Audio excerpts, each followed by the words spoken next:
السلام علیکم ورحمۃ اللہ وبرکاتہ۔ الحمد للہ رب العالمین والصلاة والسلام علی نبینا محمد وعلی آلہ وصحبہ اجمعین۔ فاعوذ باللہ من الشیطان الرجیم، بسم اللہ الرحمن الرحیم۔ یا ایہا الناس کلوا مما فی الارض حلالا طیبا ولا تتبعوا خطوات الشیطان انہ لکم عدو مبین۔ اے لوگو، زمین میں جتنی بھی حلال اور پاکیزہ چیزیں ہیں انہیں کھاؤ اور پیو، اور شیطان کے راستے پر نہ چلو کیونکہ وہ تمہارا کھلا ہوا دشمن ہے۔ آج کی آیت نمبر ہے 168 سورۃ البقرہ ہی کی۔ اس آیت میں جو اہم ترین موضوع ہے وہ ہے حلال اور حرام کا، اور قرآن مجید میں اور احادیث میں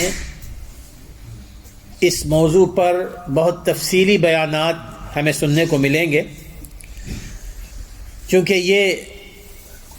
حلال اور حرام کا تعلق ہماری زندگی سے بہت قریبی تعلق رکھتا ہے، ہمارے عملی زندگی سے، ہمارے عمل صالح سے اس کا بہت قریبی تعلق ہے۔ چاہے وہ حرام چیزیں جو کھانے پینے سے تعلق رکھتی ہوں، یا استعمال کرنے سے تعلق رکھتی ہوں، یا رشتوں کا تعلق ہو، رشتوں میں محرم اور نان محرم، پھر اسی طرح جو استعمال کی جانے والی چیزیں ہیں، چاہے وہ سونا ہو، چاہے وہ ریشم ہو، چاہے وہ معاملات ہوں جیسے سود کا لینا دینا، اب یہ وہ تمام حرام چیزیں ہیں جن پر قرآن اور حدیث میں تفصیلی بحث آتی ہے، اور ایک مسلمان کی یہ ذمہ داری ہے کہ وہ ان تمام چیزوں کو اچھی طرح جانے۔ اب یہاں پر حلال و حرام کے حوالے سے ایک بات یہ ذہن میں آتی ہے کہ اللہ تبارک و تعالیٰ نے یہ ساری زمین اور اس میں پائی جانے والی تمام چیزیں ہمارے لیے بنائی ہیں، ہمارے لیے بنائی ہیں۔ تو پھر اللہ تبارک و تعالیٰ نے جب ہمارے لیے بنائی ہیں تو اب ان میں سے کچھ چیزوں کو ہمارے اوپر حرام کیوں کر دیا ہے، یعنی پابندی کیوں لگا دی ہے؟ تو بعض لوگ یہ سمجھتے ہیں کہ کہ اس طرح تو ہمارے اوپر ایک بندش لگا دی گئی ہے کہ ہم انجوائے نہ کر سکیں زندگی سے۔ اس کی کیا وجہ ہے؟ تو میرے دوستو، اس میں ایک انسان کو صحیح طور پر سمجھنے کے لیے ضروری ہے کہ اللہ رب العزت ہمارا خالق ہے، ہمارا مالک ہے۔ وہ جانتا ہے کہ کون سی چیزیں ہمارے لیے فائدہ مند ہیں اور کون سی چیزیں ہمارے لیے مضر ہیں، نقصان دہ ہیں۔ تو اس اعتبار سے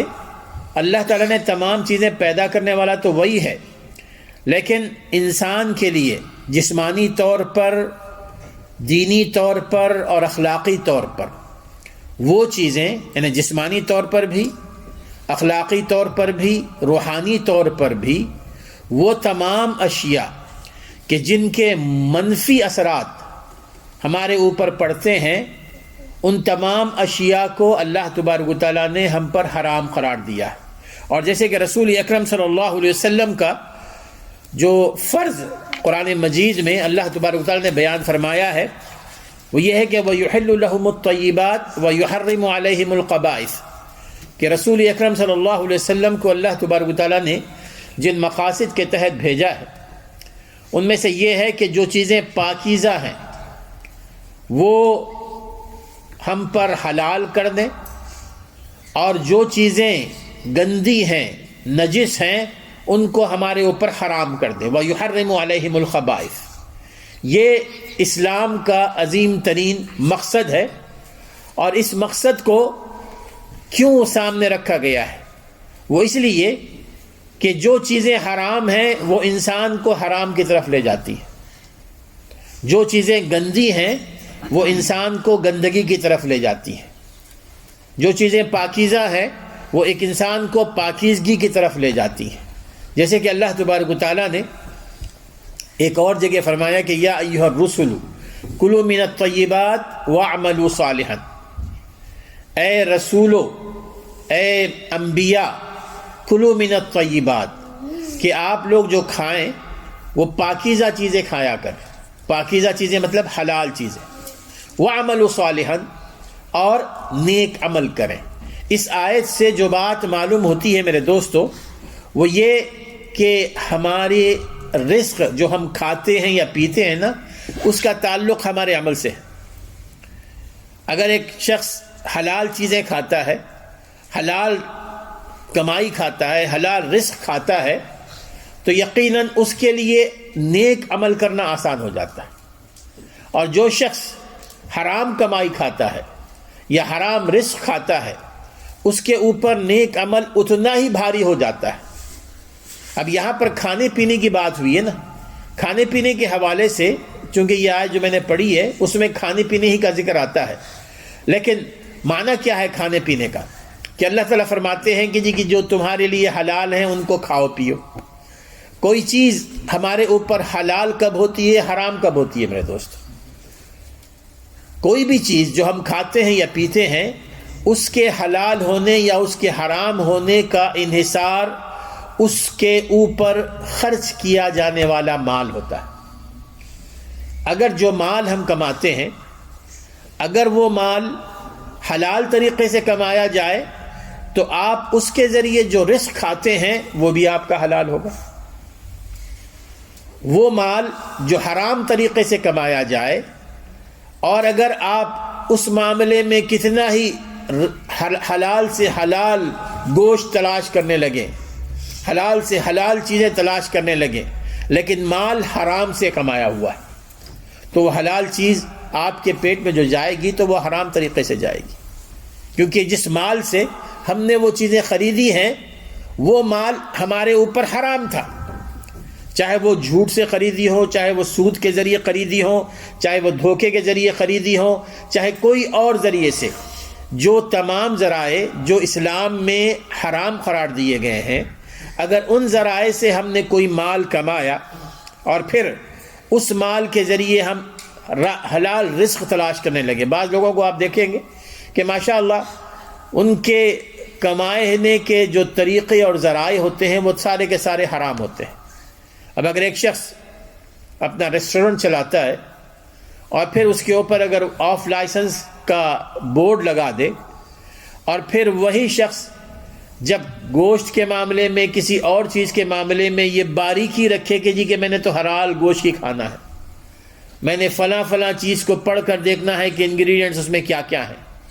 لیکن جو کمائی اس نے کمائی ہے وہ حلال طریقے سے نہیں کمائی گئی، تو یقیناً ظاہر ہے کہ چاہے وہ کتنا ہی وہ حلال چیز تلاش کرنے میں تگودو کرے اس کی وہ محنت بیکار جائے گی. اس معاملے کو ہم ایک حدیث سے سمجھ سکتے ہیں. ایک حدیث ہے ترمذی کی جس میں رسول اکرم صلی اللہ علیہ وسلم فرماتے ہیں، کئی دفعہ آپ نے سنا ہوگا، لا تزول قدم عبد قدم ابن آدم یوم القیامت عند ربہ حتی یسأل عن خمس. قیامت کے دن جو حشر کا میدان ہوگا اس میں مختلف مراحل ہوں گے، مختلف اسٹیجز. ایک اسٹیج ایسا آئے گا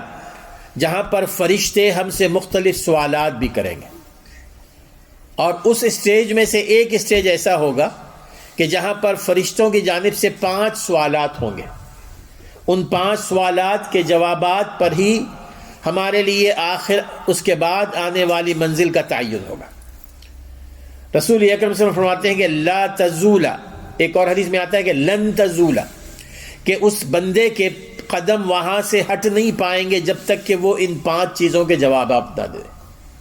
وہاں سے ہٹ نہیں سکے گا، یعنی معنی یہ ہے کہ وہ ہر صورت میں اس کو اس مرحلے کو فیس کرنا ہے. کوئی چیز ایسی نہیں ہوگی کہ جو اس مرحلے سے اس کو یعنی ایگزمپٹ کر دے. لن تزول قدم عبد اور قدم ابن آدم، اور وہ کیا کیا ہے؟ سب سے پہلے پوچھا جائے گا کہ عن عمرہ فیما افناہ. میرے دوستو، اللہ تعالیٰ نے ہمیں جو عمر عطا فرمائی ہے نا، ہم تو اس کو ایسے ہی گزار لیتے ہیں، لیکن وقت کی قیمت کیا ہے اس سوال و جواب سے ہمیں معلوم ہوتی ہے اس حدیث سے کہ جو عمر اللہ تعالیٰ نے ہمیں دی ہے، چاہے وہ 50 سال ہو، 60 سال ہو، 70 سال ہو، جو بھی عمر اللہ تعالیٰ نے ہمیں دی ہے اس عمر کے بارے میں ضرور پوچھا جائے گا. عن عمرہ فیما افناہ، کہ اپنی عمر کو تم نے کیسے فنا کیا، یعنی کیسے گزار دیا، وَأَنْ شَبَابِهِ فِيمَا أَبْلَاهُ، اور پھر عمر میں بھی جوانی کا جو مرحلہ ہے، جوانی کے مرحلے میں خاص طور پر پوچھا جائے گا کہ کس طرح تم نے اپنی جوانی کو بڑھاپے میں تبدیل کیا۔ ظاہر ہے خصوصی طور پر جوانی کو اگر اس کا سوال کیا گیا ہے تو وہ اس لیے کہ جب بندہ جوان ہوتا ہے نا تو اس کے اندر ہر کام کرنے کی صلاحیت، قوت اور ہمت ہوتی ہے۔ جب بڑھاپے میں چلا جاتا ہے تو ہو سکتا ہے کہ کہ ایک خواہش ہے وہ اس کے اندر کہ میں نے یہ کرنا یہ کرنا،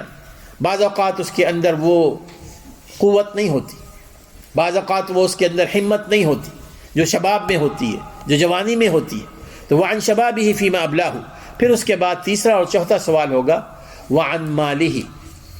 وعن مالہ من این اکتسبہ وفیما انفقہ،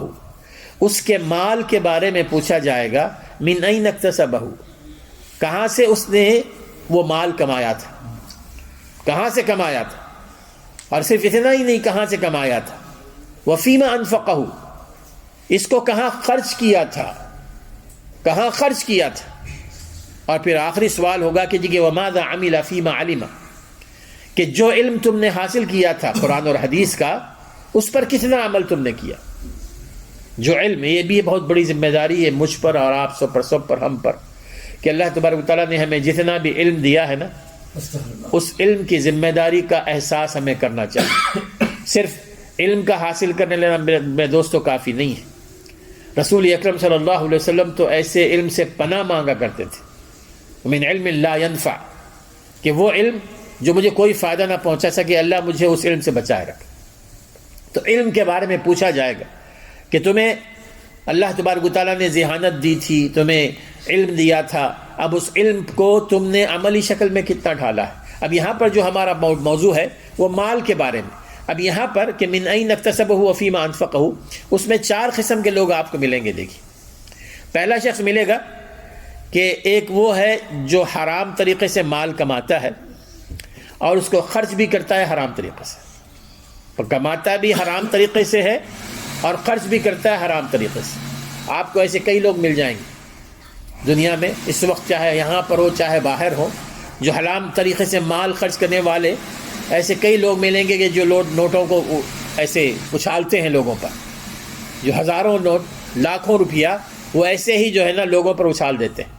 وہ حرام طریقے سے کمایا ہوا مال ہوتا ہے۔ پھر دوسرے قسم کے لوگ آپ کو ملیں گے جو حرام طریقے سے کماتے ہیں لیکن اس کو حلال میں خرچ کرتے ہیں حلال میں، لیکن کمایا ہوا مال وہ ہے حرام، وہ بھی ضائع جائے گا، کیونکہ ان اللہ طیب لا يقبل الا طیبا، اللہ تبارک و تعالیٰ پاکیزہ ہے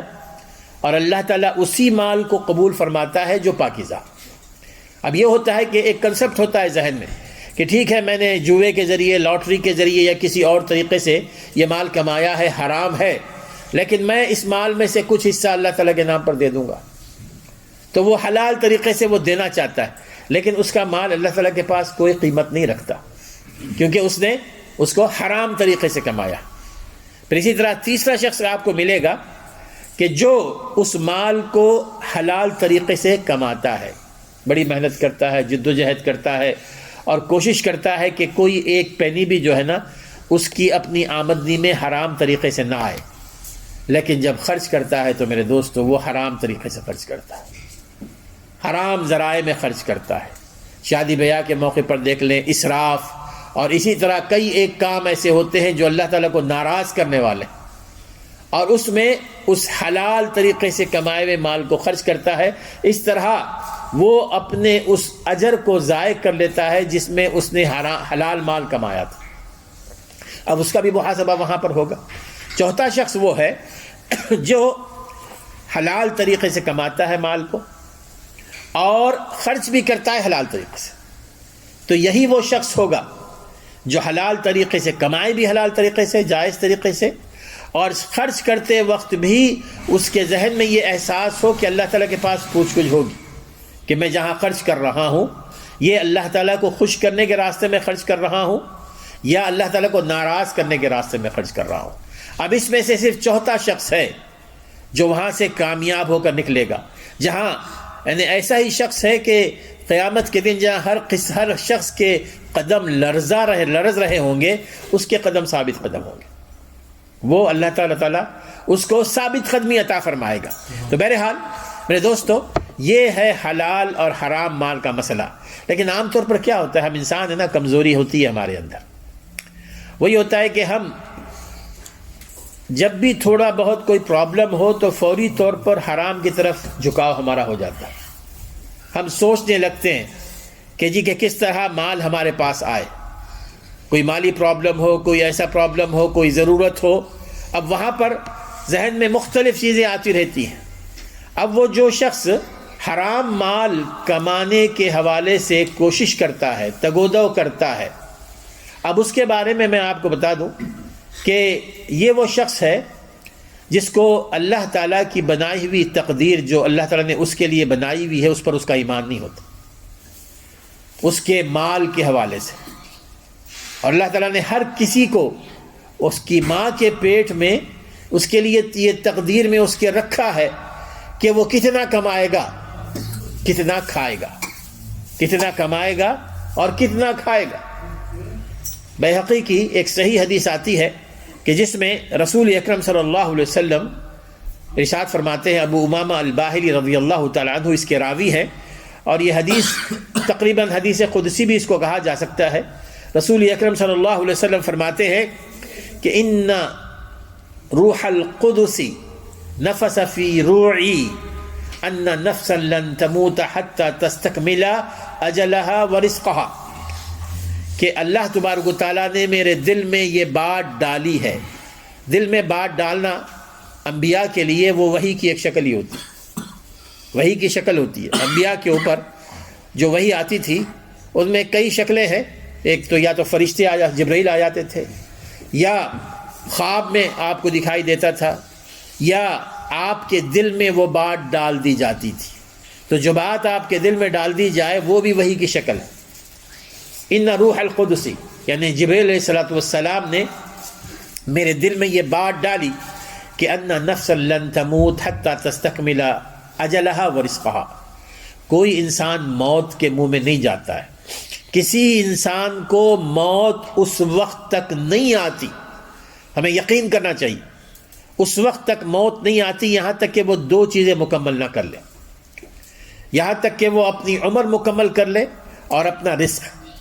حتی تستکمل، ایک اور روایت میں آتا ہے صرف حتی تستکمل رزقها، یہاں تک کہ جو رزق اللہ تبارک و تعالیٰ نے اس کی تقدیر میں لکھ رکھا ہے وہ حاصل نہ کر لے۔ جب تک کہ وہ رزق حاصل نہیں کرے گا نا، اس کے اوپر موت نہیں آئے گی۔ اب ہوتا کیا ہے،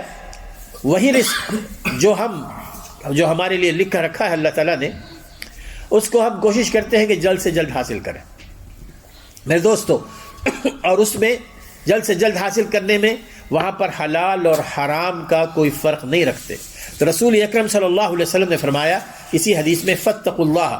واجملوا فی الطلب، فاتقوا اللہ واجملوا فی الطلب، تو لہٰذا جب تم کمانے لگو تو کماتے ہوئے اللہ تعالیٰ کا ڈر اپنے دل میں رکھو، واجملوا فی الطلب، اور کوشش کرو کہ جو طریقہ تم کمانے کا اختیار کرتے ہو وہ طریقہ پاکیزہ ہو، حلال طریقہ ہو۔ اور پھر آپ نے فرمایا کہ ولا يحملن احدكم استبطاء الرزق ان يطلبه بمعصية اللہ، اور اگر رزق آنے میں تمہیں دیری ہو رہی ہے، یعنی آپ کو ضرورت ہے لیکن ابھی تک آپ کو اتنا مال نہیں مل سکا، آپ کے پاس اس کی ضرورت ہے لیکن آپ نہیں حاصل کر پا رہے ہیں، تو یہ رزق کے آنے میں دیری ہو رہی ہے نا۔ رسول فرماتے ہیں کہ مال کے آنے میں، رزق کے ملنے میں دیری جب ہوتی ہے، یہ دیری تمہیں اس بات پر آمادہ نہ کرے کہ تم اللہ تعالیٰ کی نافرمانی کرتے ہوئے اس مال کو کماؤ، اللہ تعالیٰ کی نافرمانی کرتے ہوئے اس مال کو کماؤ۔ اب ہر صورت میں وہ مال تو تمہیں ملے گا لیکن دیر سے مل سکتا ہے، دیر سے مل سکتا ہے، لیکن مال ملے گا جو اللہ تعالیٰ نے ہمارے حق میں لکھ رکھا ہے۔ یہ صحیح واقعہ آتا ہے، اس سے قبل بھی شاید میں نے سنایا ہے، حضرت علی رضی اللہ تعالیٰ عنہ کا، کہ ایک دفعہ وہ کوفے کی مسجد میں نماز پڑھنے جا رہے تھے، تو اس وقت ان کا جو گھوڑا تھا، گھوڑے پر سوار ہو کر آئے مسجد کے باہر، گھوڑا وہاں رکھنا چاہتے تھے لیکن وہاں جگہ نہیں ملی، تو ایک غلام ان کو نظر آیا، انہوں نے اس سے کہا کہ جی کہ میں نے نماز پڑھنی ہے، ذرا جب تک تم اس گھوڑے کی حفاظت کرو، اس گھوڑے کی حفاظت کرو، میں نماز پڑھ کے آتا ہوں۔ تو وہ جب اندر مسجد کے لیے چلے گئے اندر، تو اس گھوڑے کے اوپر زین لگی ہوتی ہے نا، وہ زین اس غلام نے دیکھی، اس کی نیت بدل گئی، اس نے یہ کیا کہ وہ زین اٹھا لی، یعنی چرا لی، اور وہاں سے چلے گیا، اور جا کر اس نے اب اس کے بعد جب چلا گیا، حضرت علی رضی اللہ عنہ باہر آئے تو دیکھا تھی کہ زین گم ہو گئی ہے، گھوڑا تو وہیں ٹھہرا ہوا ہے۔ بہرحال انہوں نے کسی کے ذریعے کسی کو بھیجا کہ جا کر جو ہے نا تم کہیں سے خرید کے لے آ جاؤ میرے لیے گھوڑے کی زین۔ تو وہ شخص گیا اور جا کر وہ خرید کر لے آیا، انہوں نے 2 درہم دیے تھے اس کو کہ 2 درہم میں یہ زین میرے لیے خرید کے لے آ جاؤ۔ خرید کے لے آ گیا تو دیکھا حضرت علی نے تو وہ انہی کی زین تھی، وہ انہی کی زین تھی۔ اس چور نے جا کر 2 درہم میں وہاں دکان پہ بیچا تھا، اس نے 2 درہم میں اس نے جا کر وہ دکان پر بیچ دیا، اور ہو سکتا ہے 2 درہم ملے ہو یا 1 درہم ملا اس کو، اور پھر اس کے بعد وہ دکان سے وہ زین انہوں نے لے لی۔ حضرت علی رضی اللہ عنہ نے فرمایا کہ جی کہ بعض لوگوں کی بے صبری ان کو ملنے والے حلال مال کو حرام کر دیتی، بے صبری انسان کو وہ مال جو اس کو ملنا ہے حلال طریقے سے، وہی مال ملتا ہے اس کو لیکن حرام طریقے سے۔ تو ہمیں یہاں پر پوری طرح ایمان ہونا چاہیے کہ ہر صورت میں ملے گا مجھے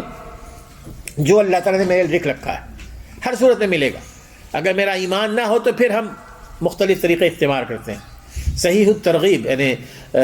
جامع صغیر میں ایک حدیث آتی ہے، صحیح حدیث آتی ہے، شیخ البانی نے اس کو صحیح قرار دیا ہے، بہت پیاری حدیث ہے میرے دوست۔ رسول اکرم صلی اللہ علیہ وسلم فرماتے ہیں، ابو الدرداء رضی اللہ تعالیٰ عنہ اس کے راوی ہیں، کہ ان الرزق لا يطلب العبد، ان الرزق لا يطلب العبد كما يطلبه اجله، کہ تمہارا جو رزق ہے نا، تمہیں جو اللہ تعالیٰ نے تمہارے لکھ رکھا ہے، تمہیں ایسے تلاش کرتا آتا ہے، تمہیں ایسے تلاش کرتا آتا ہے جس طرح کہ تمہاری موت تمہیں تلاش کرتی آتی۔ ہم کہیں بھی رہیں، بڑے مضبوط قلعے میں کہیں بھی ہوں، موت جب آنی ہے تو آ جاتی ہے نا، موت کے لیے کوئی رکاوٹ نہیں ہے، وہ تلاش کرتے ہوئے آ جاتی ہے۔ رسول سے فرماتے ہیں کہ اسی طرح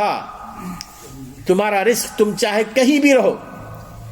سمندر کے پیٹ میں رہو، چاہے کہیں رہو، وہ جو رزق تمہیں ملنا ہے وہ ہر صورت میں وہ تلاش کرتے تمہیں آ جاتا ہے۔ اگر اسی حدیث پر ہمارا ایمان ہو نا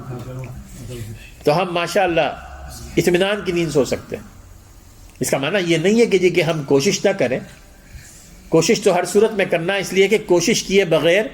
کوئی شخص حاصل نہیں کرتا۔ کوشش کرنے کے بعد جتنا رزق حاصل ہوا ہے، سمجھیے کہ اللہ تعالیٰ نے وہ رزق آپ کے ہاتھ میں، آپ کے لیے لکھ رکھا تھا۔ یہ وہ کام ہے جو ہمیں کرنا چاہیے۔ بہرحال میرے دوستو، ایک اور اس رزق حلال کا، جیسے کہ اس آیت کو میں نے آپ کے سامنے پڑھا ہے،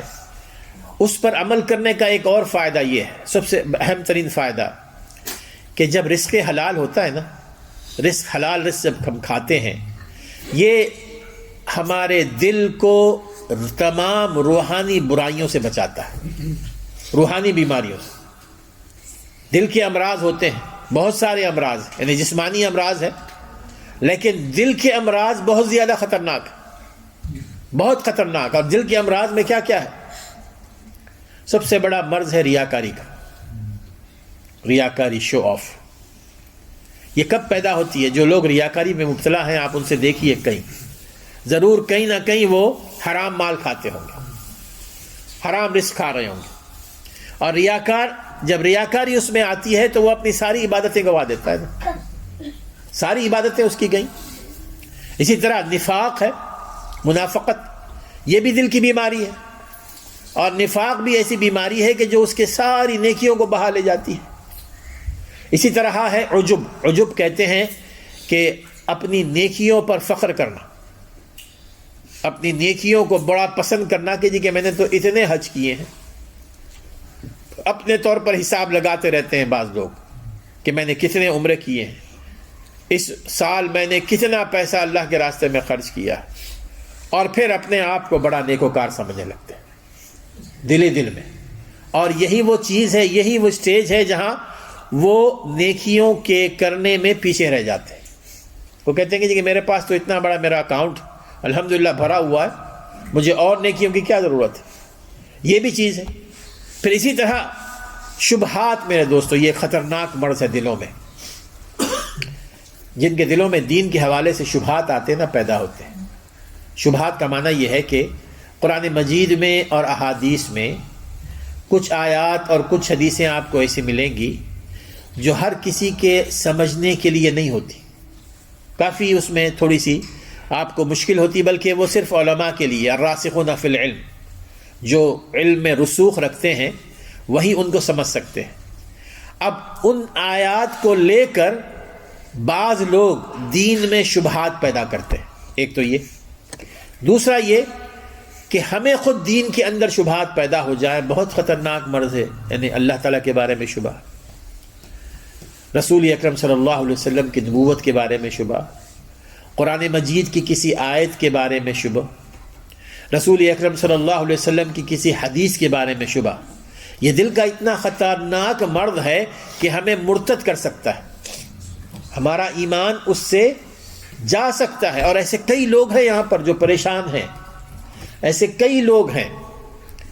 کہ جن کے ذہنوں میں مختلف قسم کے وسوسے آتے رہتے ہیں. یہاں پر بہت سارے لوگ ہیں میرے دوست، وہ پریشان ہو کر کہتے ہیں کہ کہ میں پتہ نہیں مجھے کیا ہو گیا ہے کہ مجھے جو ہے نا اللہ تعالیٰ کے وجود کے بارے میں شک ہو رہا ہے. قرآن مجید اللہ تعالیٰ کی کتاب ہے، اس کے بارے میں مجھے شک ہو رہا ہے. اب آپ اندازہ کیجئے کس قدر خطرناک ترین یعنی وہ ایریے میں چلا جا رہا ہے. اور یہ چیز وہیں پیدا ہوتی ہے جہاں پر جو ہے نا ہمارے رزق میں حرام چیز شامل ہے. اگر حرام چیزیں شامل ہوں گی ہمارے اندر شبہات کی اور شبہات آتے رہیں گے. یہ وہ چیزیں ہیں کہ جن سے اگر ہم بچانا چاہتے ہیں اپنے دلوں کو، قد افلح من زکاھا وقد خاب من دساھا، کامیابی اگر چاہتے ہیں تو اس کا تزکیہ کیجیے، اپنے دلوں کو پاک اور صاف کیجیے. اور دلوں کو پاک اور صاف کرنے کا طریقہ یہی ہے کہ جس طرح ہم اپنی نمازوں کو جانچتے رہتے ہیں کہ ماشاءاللہ سنت نبوی کے مطابق ادا کر رہے ہیں کہ نہیں کر رہے ہیں، روزوں کو جانچتے رہتے ہیں کہ میرا روزہ فاسد تو نہیں ہو گیا، حج اور عمرے کے بارے میں پوچھتے رہتے ہیں کہ کہیں یہ غلطی ہے میرے حج کو فاسد تو نہیں کر دیتی ہے. اسی طرح ہمیں اپنی کمائی کے بارے میں جانچ کرنا چاہیے کہ جو کچھ میرے پاس انکم آ رہی ہے اس میں کہیں کوئی غلط چیزیں تو شامل نہیں ہیں، حرام تو شامل نہیں ہے. اگر حرام شامل ہو گئی وہ ساری تجوری کو آپ کے حرام کر دیتی ہے، فاسد کر دیتی ہے، اور یہی چیز ہمارے دلوں کو خراب کرنے والی ہے. تو میرے دوستو،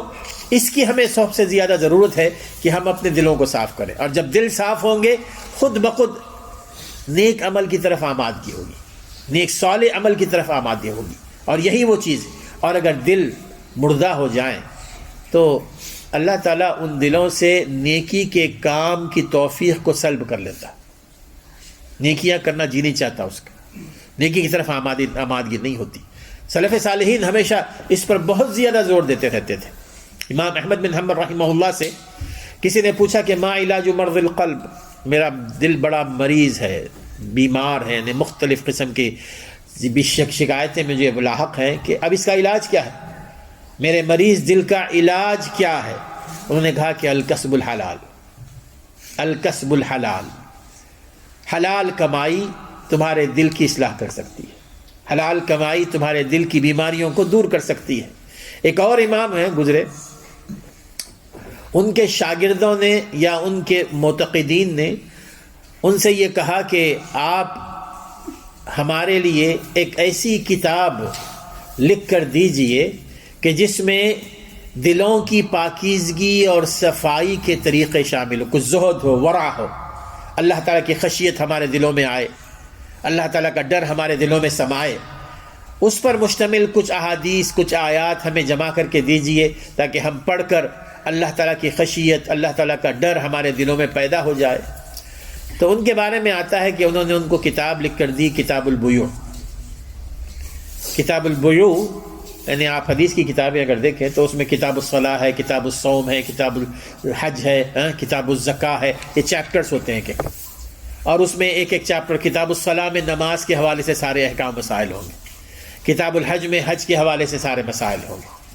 انہوں نے کتاب البیوع لکھی تھی۔ بیوع کیا ہے؟ بیع کی اقسام، کاروبار کی اقسام، تجارت کی اقسام، یہ جو ٹریڈ ہے وہ کیا مختلف ٹریڈ ہے، یعنی اسلام میں مختلف قسمیں بتائی گئی ہیں اس کی۔ کتاب البیوع وہ بہت اہم ترین چیپٹر ہوتا ہے احادیث میں، کہ کون سی بیع، کون سا کاروبار آپ کے لیے حلال ہے، کون سا کاروبار آپ کے حرام ہے، یہ ساری چیزیں۔ وہ جب انہوں نے لکھ کر دی تو وہ کہنے لگے کہ جی کہ ہم تو شیخ چاہ رہے تھے کہ جی کہ آپ ہمیں کوئی کتاب ایسی لکھ کے دیں جو ہمارے دلوں کو پاکیزہ کرے، ہمارے دلوں میں اللہ کا ڈر اور رقت پیدا کر سکے۔ تو انہوں نے اس وقت یہ کہا کہ ان من تاب اکلہ طاب قلبہ، کہ جس کا کھانا پاکیزہ ہو جائے نا، جس کا کھانا حلال ہو جائے، اس کا دل بھی پاکیزہ ہو جاتا ہے۔ جس کا کھانا، جس کا رزق جو ہم کھا رہے ہیں،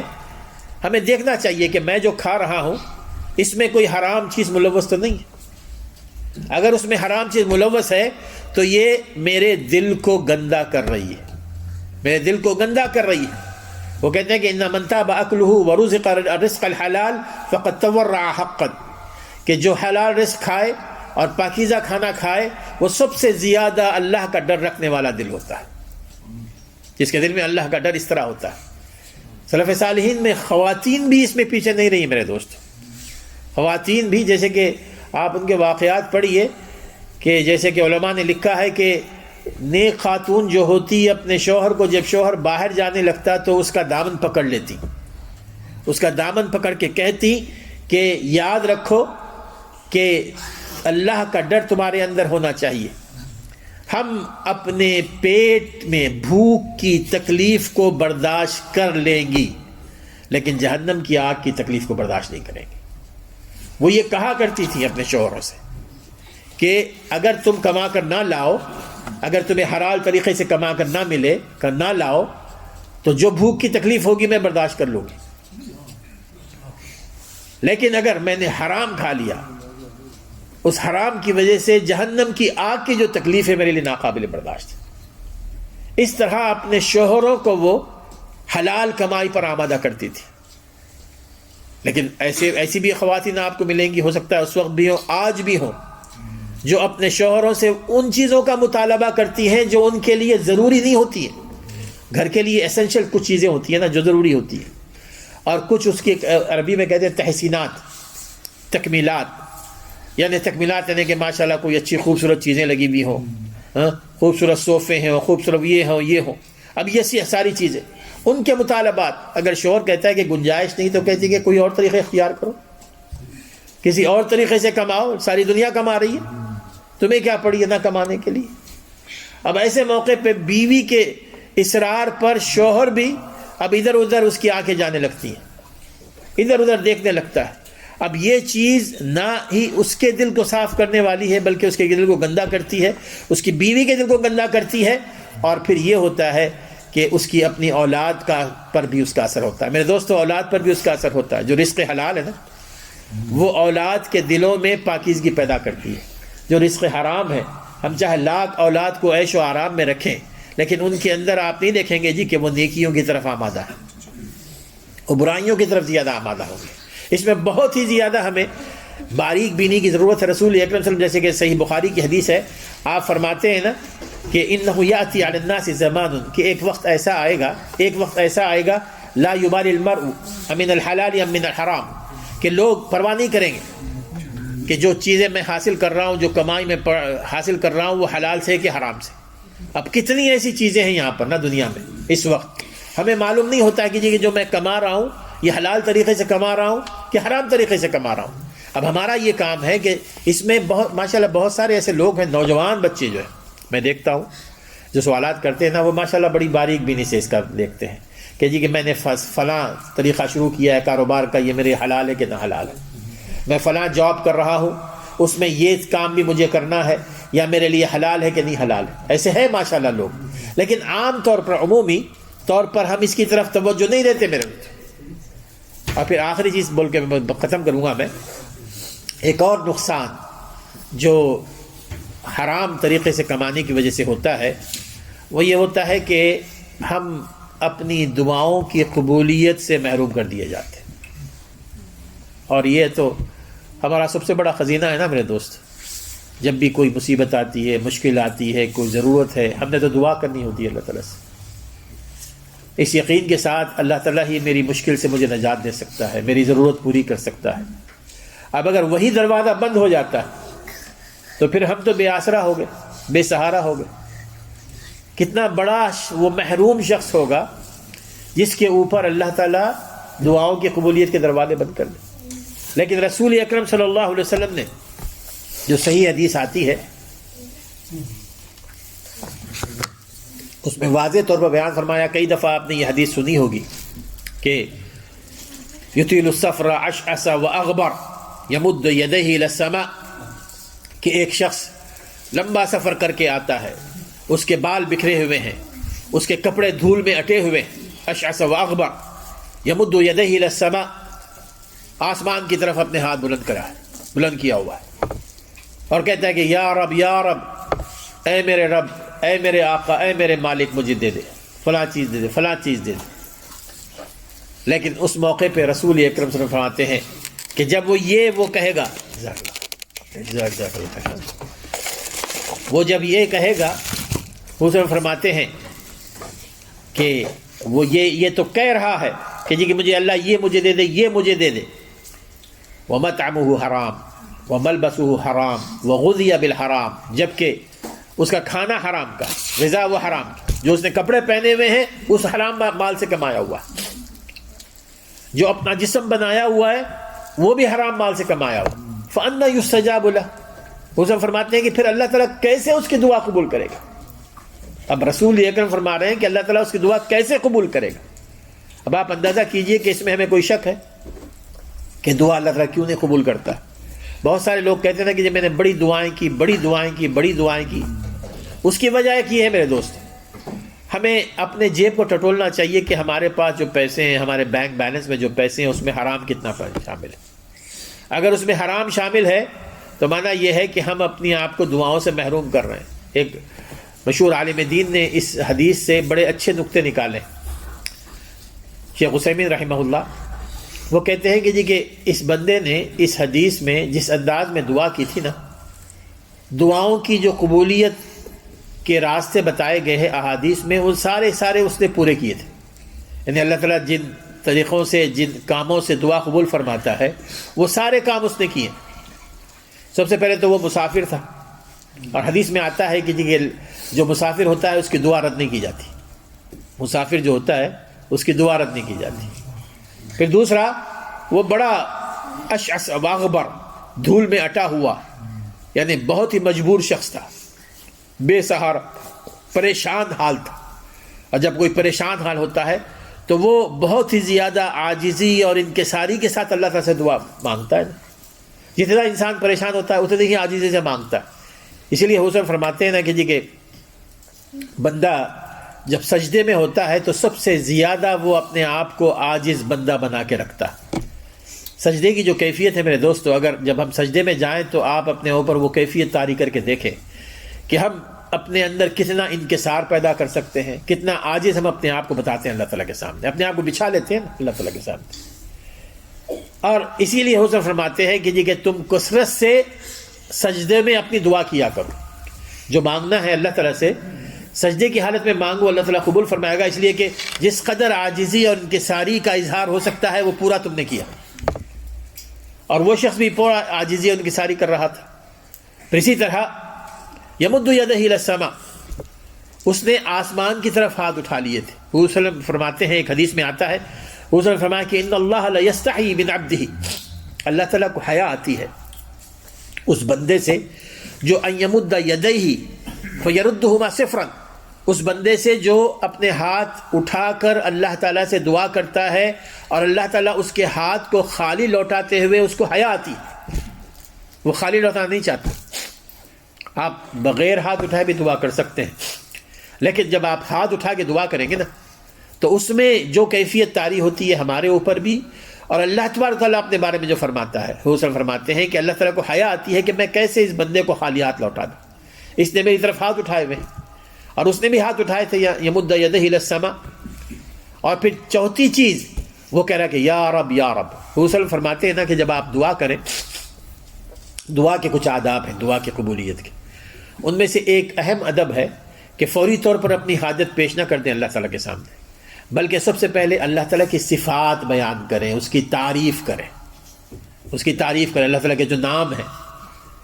اللہ تعالیٰ کے جو اسماء ہیں، جو صفات ہیں، ان صفات کو بیان کیجیے۔ اور اگر آپ کو نہیں آتا ہے تو سورہ فاتحہ بھی پڑھی جا سکتی ہے، سورہ اخلاص بھی پڑھی جا سکتی ہے، جن میں اللہ تعالیٰ کی صفات بیان کی گئی۔ بلکہ احادیث میں بہت اچھی دعائیں ہیں۔ دیکھیے ایک دعا آتی ہے کہ اللہم انا نسألک بأننا نشہد انک انت اللہ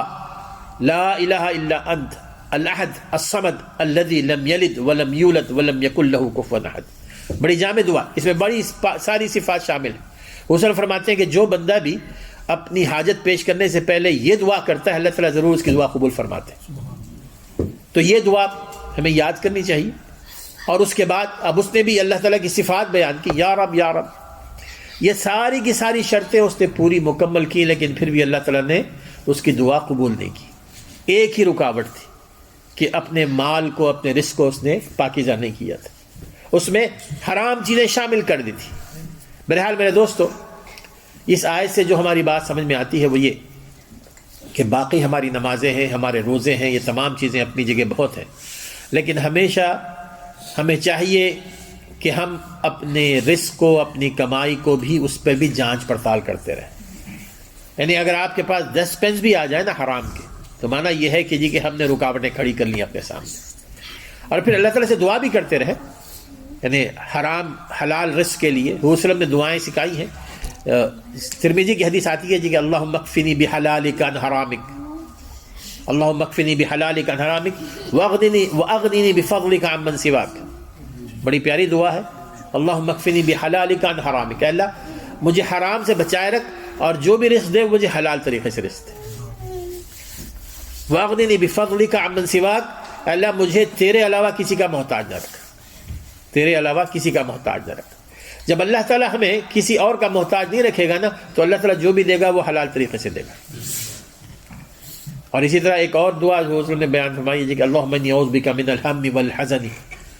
واعوذ بک من العجز والکسل واعوذ بک من الجبن والبخل واعوذ بک من غلبۃ الدین قہر الرجال۔ یہ بہت اچھی دعائیں ہیں، ان دعاؤں کو ہم نے یاد کرنا ہے، یاد کر کے صبح و شام آپ کی دعائیں پڑھیے۔